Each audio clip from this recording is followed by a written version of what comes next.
FMI diminui previsão de crescimento do Brasil para 0,3% em 2014. A respeito disso, vamos conversar com ele, que é doutor em economia, com o nosso querido amigo, doutor Rubens Teixeira. Muito bom dia, Rubens. Bom dia, Fernando Sérgio. Bom dia aos queridos e queridas ouvintes da Super Rádio Tupi. Seja bem-vindo aqui. Meu caro Rubens, a previsão de crescimento do PIB brasileiro agora, segundo projeções do FMI divulgadas ontem, né, nas perspectivas para a economia mundial, é de 0,3%. Então, dos países do BRICS, o Brasil somente fica à frente da Rússia, cuja projeção de crescimento é menor, 0,2%. Então, é a pergunta que todos nós gostaríamos de fazer a um especialista como um amigo. Na verdade, a gente está vendo aí as eleições, né? Agora vamos ter o segundo turno em termos até da presidência e, de um modo geral, as notícias que a gente tem de economistas é de que o ano de 2015 será um ano de adequações e, ao mesmo tempo, um ano difícil. O amigo participa desta projeção, acha que tem lógica essa projeção do FMI? Quais são as suas assertivas e, ao mesmo tempo, preocupações a respeito? Fernando, veja só, nós temos dois fatores relevantes aí. Um é que o Brasil está ainda se reerguendo, como o mundo está se reerguendo, de uma crise internacional longa. E que, durante essa crise longa, o Brasil conseguiu manter o nível de emprego em um nível bastante elevado, desemprego muito baixo, e contrário a algumas outras economias do mundo, inclusive grandes economias, especialmente as da Europa. O que acontece? Ano que vem, definitivamente, vai continuar esse processo de recuperação, mas, por outro lado, é o primeiro ano de uma nova legislatura. É importante nós dizermos que existem estudos que mostram que quando há mudança de legislatura, ou seja, na verdade mudança de governo, porque vai haver um novo mandato para a presidente Dilma, se ela for reeleita, ou se havendo a hipótese de assumir como presidente o outro candidato, o que vai acontecer? A tendência natural é que haja um novo governo. Mas, de uma forma ou de outra, vai ser o início de um novo mandato.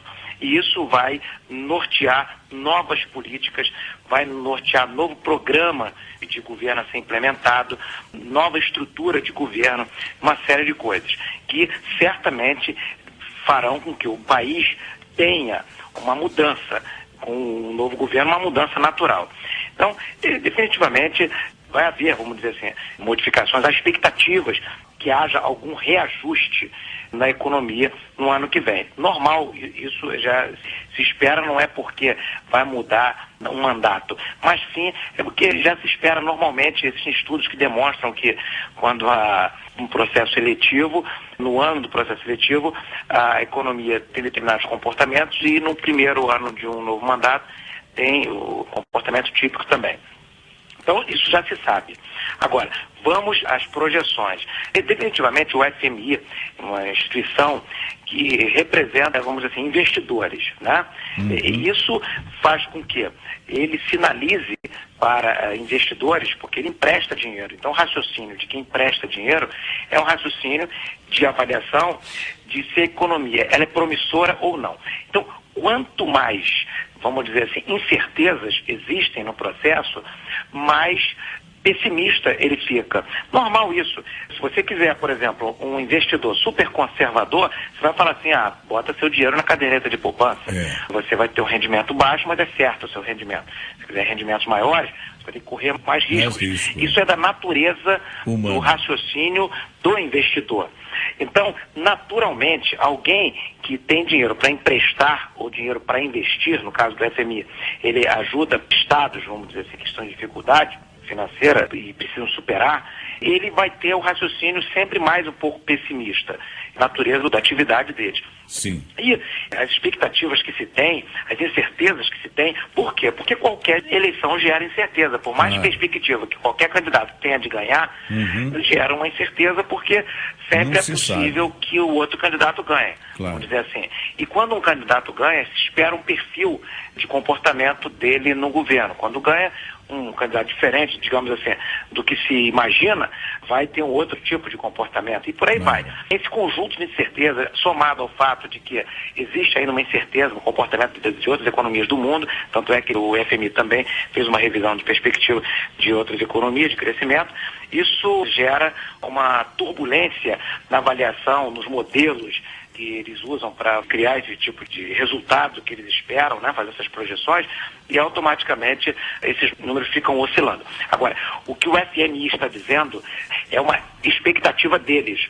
Isso não quer dizer que isso vá acontecer. É tão real que isso é influenciado pelo momento que o FMI, durante o ano, ele muda a projeção várias vezes do crescimento. Ou seja, isso é baseado em modelo que eles usam e um modelo que é baseado em premissas que podem estar erradas, podem mudar, pode haver erros de avaliação. Conhecendo o raciocínio do FMI e conhecendo as incertezas, o FMI tenta ser, vamos dizer assim, prudente na avaliação, e o FMI, digamos assim, se for uma tendência de ele estar avaliando para mais ou para menos, a tendência é que ele sempre erre para menos na avaliação final dele, do que ele acredita. Então, eu tenho para mim que essa avaliação definitivamente é uma avaliação pessimista e que não necessariamente vai se concretizar. Acontecer. Aliás, no último ano, a avaliação até que nós tínhamos aqui, feita pelo próprio mercado interno do nosso PIB, foi frustrada e foi bem maior do que se esperava. Então, essas avaliações que são feitas são tomadas medidas tão prudenciais na avaliação que acaba sendo muito mais pessimista e gera muito mais temor do que o necessário. Mas só saberemos o resultado final quando o ano passar e se calcular definitivamente quanto foi o crescimento econômico. Perfeito. E existem aqueles que dizem que o ano de 2015 será um ano de contenções, será um ano talvez um pouco mais difícil para a população. O amigo também acha que isso é uma perspectiva, digamos assim, pessimista, ou existe essa possibilidade real? O primeiro ano de um mandato é sempre um ano de reorganização, seja quem for o presidente que assuma, o governante que assuma. Por quê? Porque ele vai projetar o início ao fim do mandato dele, claro, ou dela. Então, o que acontece? Essa organização, essa projeção programática de implantação do que aquele governo vai estabelecer, faz com que o primeiro ano seja um ano de reorganização, de reajustes, de tomada de algumas medidas que sejam necessárias para que ponha, vamos dizer assim, a casa em ordem, se houver necessidade, de que se vençam circunstâncias, que sejam prudentes para que se alcance o objetivo do governo ao final do mandato e por aí vai. Então, fatalmente, o primeiro ano de um governo é um ano de reorganização, sim. E isso independe de quem seja o governo, qualquer que seja ele. Então, por isso que tem essa natureza, vamos dizer assim, um primeiro ano de mandato, né? Os observadores, os analistas, as pessoas que acompanham, que estudam esse tema, já sabem que isso é uma situação bastante real para qualquer economia do mundo, não só para a economia brasileira no início de um mandato. Perfeito. Doutor Rubens, muito obrigado por sua participação no dia de hoje. Um grande abraço, amigo. Um grande abraço a você, Fernando Sérgio, e aos queridos e queridas ouvintes da Super Rádio Tupi. Eu concordo plenamente com a análise feita pelo Dr. Rubens. Na verdade, a posição do FMI é uma posição de cautela e existem situações realmente para que haja cautela.